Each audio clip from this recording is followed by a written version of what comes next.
Friends, मैं हूं तौफीक। आपका स्वागत है आपके अपने चैनल एक एजुकेशन अड्डा पर, जहां पर एनआईएस से संबंधित कोई खबर होती है। इन खबरों पर मेरी नज़र रहती है जो आप सबके लिए इंपॉर्टेंट है। तो इन खबरों को लेकर मैं आप सबके सामने हाजिर होता हूं।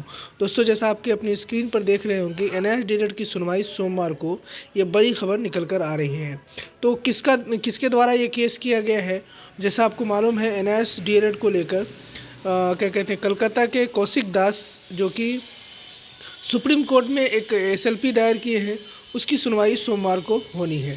तो सबसे पहले मैं आपको दोस्तों बता दूं कि ये जो केस है ये किस मैटर पे है। बहुत सारे साथी हमारे ये सोच रहे होंगे कि इसका किस मैटर पे है।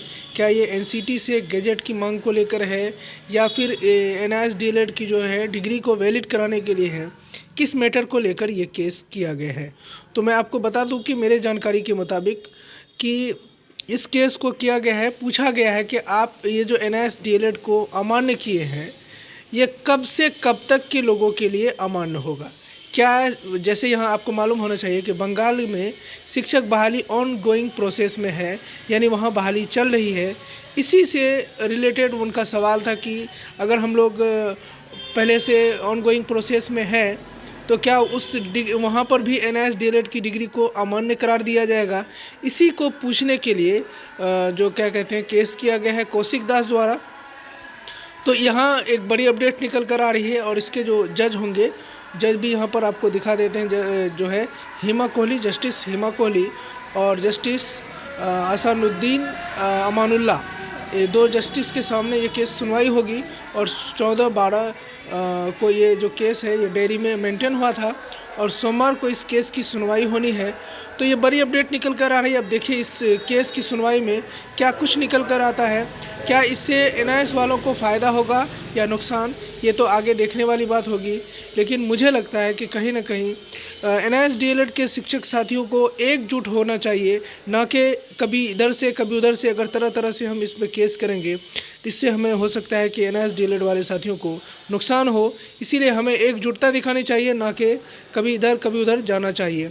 तो जैसा आपको मालूम है, एकजुटता के लिए सबसे बेहतरीन जगह पप्पू सर, जो कि लगातार हम सब के लिए प्रयास कर रहे हैं, और एनआईएस डीएलएड की मान्यता को लेकर वो लगातार प्रयासरत हैं।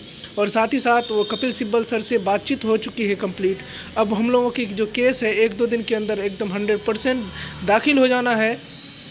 तो इसीलिए हमें सभी साथियों को मैं आप सबसे रिक्वेस्ट भी करना चाहूँगा कि आप सभी इकोनॉमिकल जो है यानी फंडिंग कीजिए और पप्पू सर को हाथ को मजबूत कीजिए, जैसे कि हम लोग केस को आसानी से जीत पाएँ और ज़्यादा से ज़्यादा संख्या में क्या कहते हैं पूरे भारत के अलग अलग राज्यों के साथी वहाँ पर अगर पिटिशनर बनेंगे तो उससे और जो है अलग अलग, जैसे पप्पू सर ने आप लोगों से वादा किया है कि हम जो है हर केस का अलग अलग ड्राफ्टिंग करेंगे, जिससे कि हर एक राज्य का अलग अलग मामला होगा और अलग अलग तरीके से सुनवाई होगी, जिससे हमारा केस पूरे भारत के अभ्यर्थियों का होने का ये पता चलेगा कि पूरे भारत के शिक्षक अभ्यर्थी जो 14 लाख एनआईएस से डीएलएड शिक्षक अभ्यर्थी है वो काफ़ी परेशान है, तो उसका कुछ अलग दबाव बनेगा। इसीलिए मुझे उम्मीद है कि पप्पू सर द्वारा जो किया गया प्रयास है वो कहीं ना कहीं हम सबको सफलता दिलाएगी। इसलिए हम लोग इधर उधर न भटकें, एक जगह एक साथ जमा होकर क्या कहते हैं इस केस में सुनवाई कराएं, और साथ ही साथ इसके केस को मजबूती के साथ लड़ने का जो हम लोगों ने प्रण लिया है, इसको जीतने का प्रण लिया है, वो ज़रूर हम लोग कामयाब होंगे। तो दोस्तों, यहाँ पर आप देख रहे होंगे, मैंने आपको जैसा बताया कि अब देखें इसमें क्या होता है, आगे पता चलेगा। चलिए दोस्तों, अगर ये वीडियो आपको अच्छा लगा हो तो लाइक और शेयर जरूर करें। साथ ही साथ अगर हमारे चैनल पर नए हैं, एनआईएस से संबंधित किसी तरह की भी खबर सबसे पहले और सबसे सटीक तरीके से पाना चाहते हैं तो चैनल को जरूर सब्सक्राइब कर लें। चलिए मिलते हैं अगले वीडियो में किसी नए अपडेट के साथ।